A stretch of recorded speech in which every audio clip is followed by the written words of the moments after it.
So a couple months ago, I talked about the latest Mike Flanagan series co-written by Leah Fong based on the stories of Christopher Pike, The Midnight Club. And while it's certainly not his most popular show and it wasn't my favorite of his body of work, What Up Bly Manor, it had so many strong moments that at its core are just incredibly human. The fear of the unknown, what comes next, a desperation to live, to have meaning, to make a mark in this world, but all framed around these young teens who should have so much more time to experience everything. We go through their frustration, their hopes, their fears and loves. We get to see them create genuine connections and learn to process loss while building through the stages of accepting their own impending deaths. And while it could have been a lot tighter in areas and certain stories just didn't resonate with me as much as others, and they tragically left too many unanswered questions without having a guaranteed second season, I was still incredibly moved by so much of this show, and I was really interested and excited to see where it was going next. Only to find out that it is the latest bone in the Netflix cancellation graveyard. The one time Mike Flanagan makes a show that wasn't supposed to be a one and done, and we don't get a season 2. Even if the numbers ended up being lower than expected, I really thought that Flanagan was enough of a powerhouse pull at Netflix that they would have given him a second season, even if it had a reduced episode count. Though we did kind of assume this was coming when the official announcement came through that once his contract deal ended with Netflix, he had recently signed on with Amazon. You know, there was always the slight chance that it's like, yeah, I'm signing on with Amazon, but I'm closing out this Netflix thing first. But even if I was expecting it, it doesn't suck any less. I adore so much of what Flanagan has done with Netflix, and it really feels like the end of an era, even though I assume Amazon is gonna treat him right. Just as I was about to upload, the confirmation came through that Flanagan's going to be working on a new Dark Tower adaptation for Amazon, and honestly, I trust him with that. It deserves a proper adaptation after,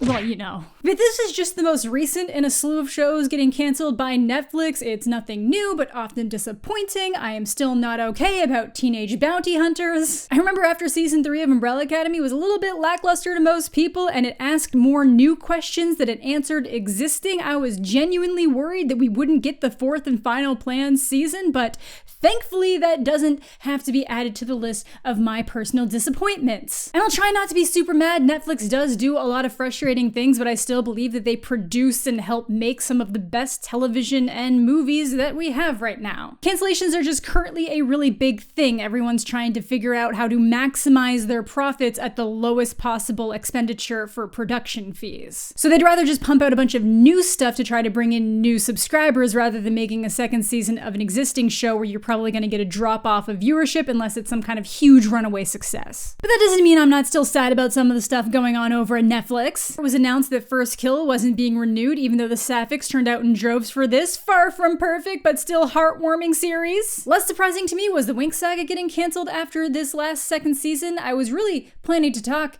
about season 2, but I just couldn't get my head to wrap around caring to talk about most of it. I even tried to just really condense it down and figured I would just move on to a different project because, you know, all I'll say is that it didn't make me like it any more than the first season did, and I found it less entertaining. Though fun fact, I'm not lying to you that I've somehow created a fictional relationship in my mind between Stella and Bloom because I felt they had more chemistry than the actual intended love interest. So in season 2, when this dude whose name is it Sky?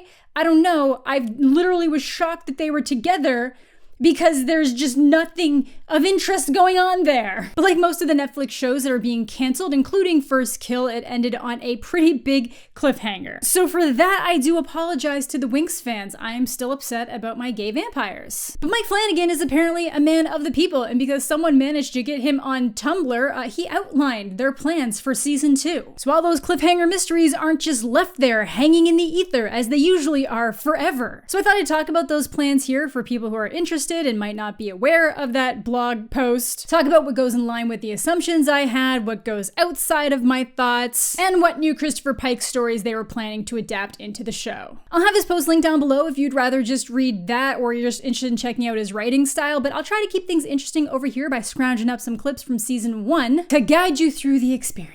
that. I know this is a little outside of my realm and a little bit weird, but I have some traveling to do for another video this month, and then the holidays are kind of right around the corner, so I thought it would be good to close out the Midnight Club chapter before the festivities get into full swing. But if your holidays get a little bit too hectic this year, feel free to drown out the chaos with today's sponsor, Raycon. I use Raycon's everyday earbuds for all my standard daily listening needs, but they also come super in handy to drown out the screaming from the manchild that lives above me. They're almost entirely customizable from the fit to the sound profiles, come in a variety of colors. The compact fit means I can sleep with them, and the optimized gel tips keep them firmly in place. And with the holidays right around the corner, Raycon is making gift giving easier than ever with their holiday gift guide and flash deals popping up daily as they count down to Christmas. They also have a variety of bundles so you can knock off multiple gifts at once, even if those gifts are just for you. The holidays get stressful, things can get loud, treat yourself. So if you want to get the best deals on Raycon earbuds, headphones, or speakers, make sure to click the link in the description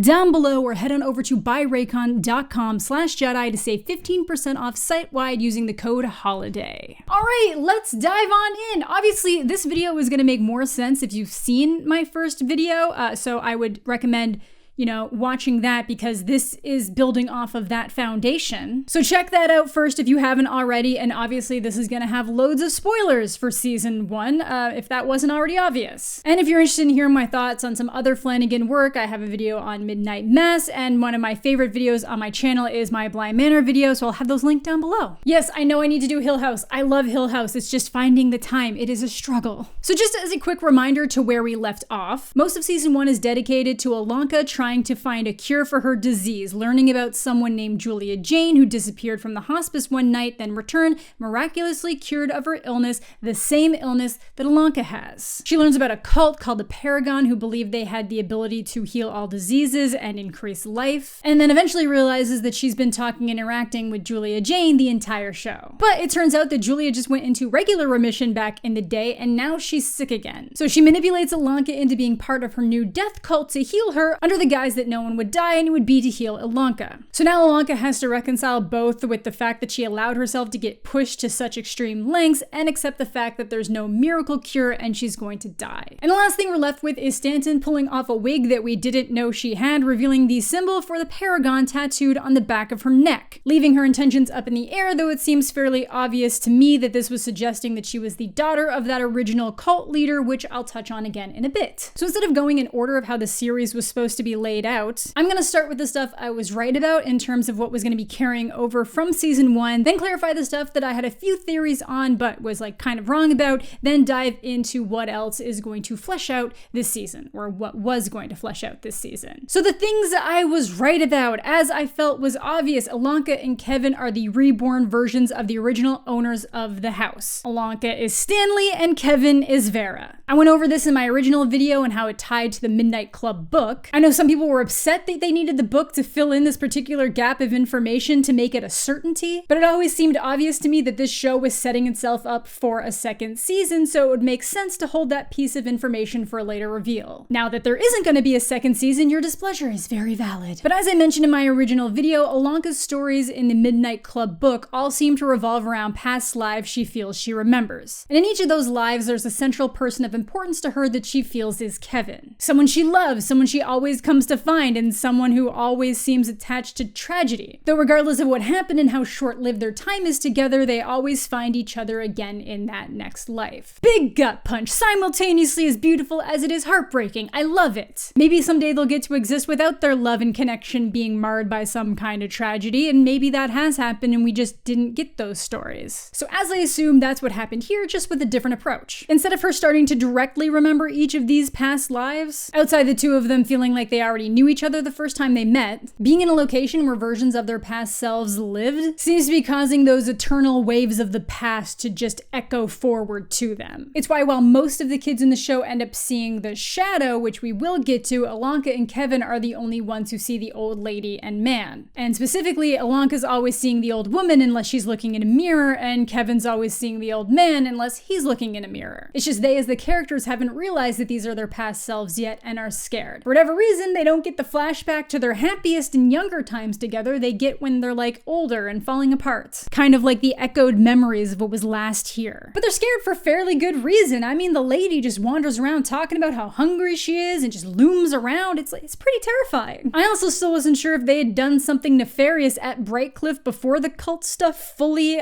built, but it turns out that no. The show actually based these two on the real-life inventor Freeland Oscar Stanley and his wife Flora, and just slightly changed their names to Stanley Oscar Freeland and Vera. Stanley in the show built this house when he was told he was dying in hopes that the seaside air would help him, similar to something that happened to his real-life counterpart, and he did outlive his life expectancy. However, his wife would begin to show signs of dementia that progressively got worse until she would just kind of forget to feed herself. I'm hungry. I'm starving. That's how we're tying in the I'm starving.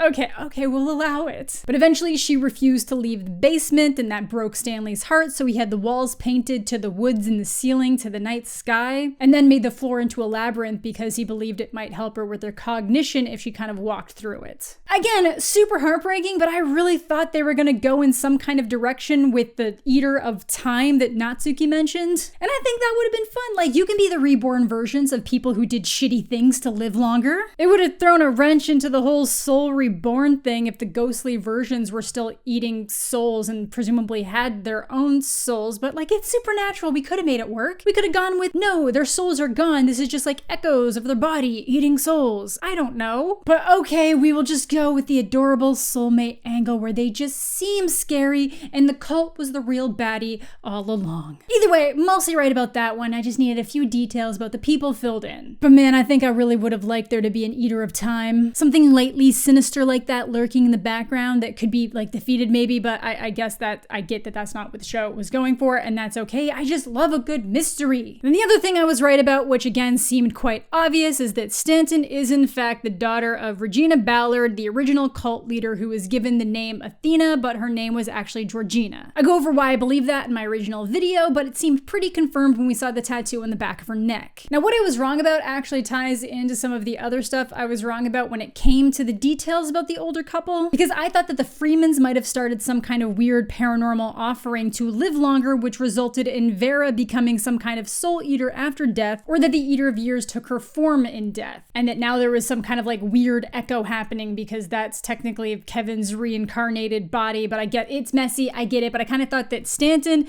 might have been continuing to feed the spirit by turning Brightcliff into a hospice, so it would only be offering up souls that were on their way out anyway, either to keep her alive longer or as a result of something she tried to do to save her son who had died of cancer as a teen. But it's not menacing at all, which I am actually thankful for because I like Stanton. It turns out that she actually now had cancer and she was concealing that from the patients, but it turns into a very reflective period for her while she's surrounded by kids who are still very likely to die. So Stanton good, genuinely helpful person.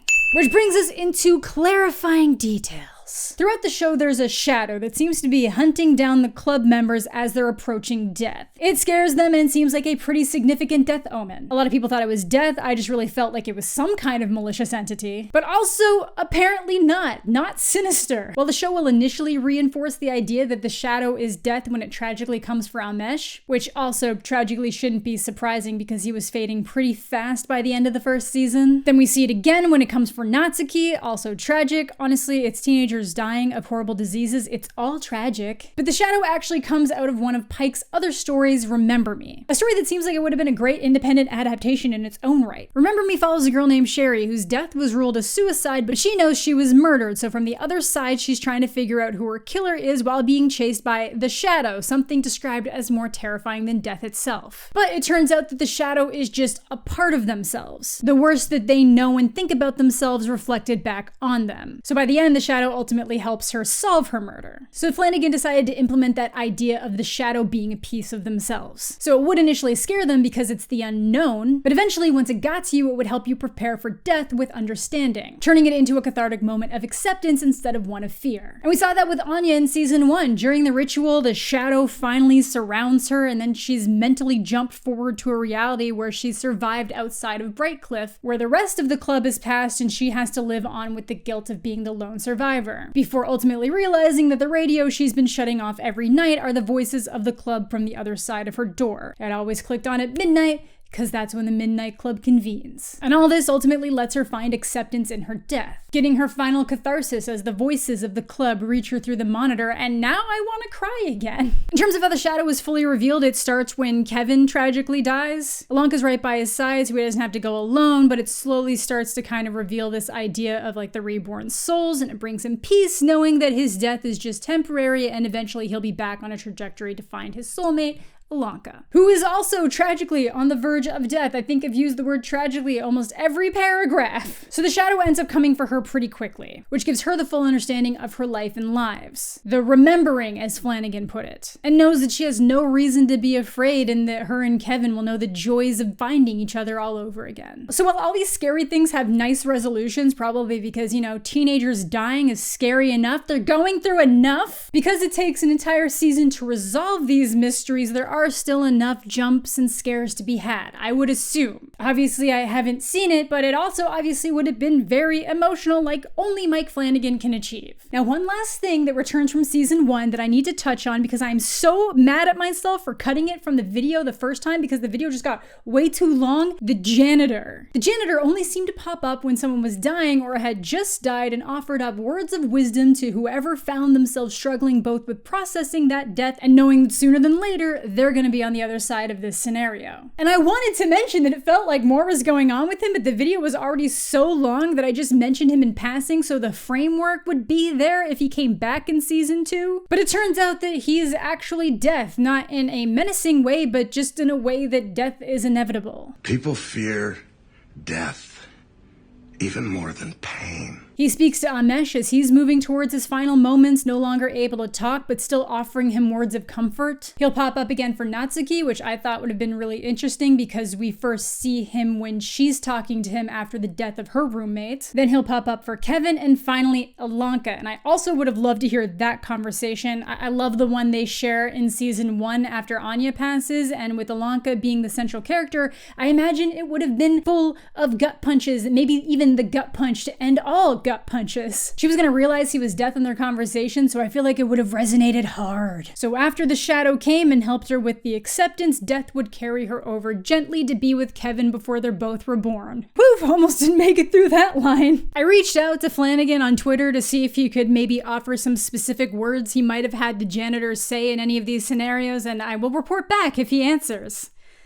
He's not gonna answer, is he? So that's pretty much everything from season 1 resolved, so what else would season 2 have in store for us? Well, you might have noticed that I didn't mention Spencer when I was going through the deaths, and that's because the HIV cocktail, as it was known, was established in 1995, and he'd start his antiviral treatment. In the finale, it would show him leaving Brightcliff to manage his lifelong disease, but no longer terminal. Which is also nice because his mom came around at the end of the first season, so now she has a chance not to be a shitty parent. A big focus of the season was gonna be Ilonka processing how she was so thoroughly deceived by Julia Jane and realizing that Kevin is dying faster than he wants to admit. Ilonka ends up getting a new roommate who she's quite standoffish to, just like how Anya was standoffish with her. Obviously, she'll eventually come around on her and the two will build a beautiful friendship. And when that new girl's invited into the Midnight Club, it would start with Sherry telling a story, which is a very unusual thing. And while he hadn't picked out exactly which story she'd be telling, he assumes it might have been Monster. Monster tells the story of a high schooler who realizes that some of her friends and classmates are now monsters who are eating people. It has a really big sci-fi vibe with like alien microorganisms turning people into creatures that are kind of like vampire-like, so it could have been interesting. I assume this might have been one of the lighter stories that was being told that didn't directly tie into some kind of really big emotional beat, though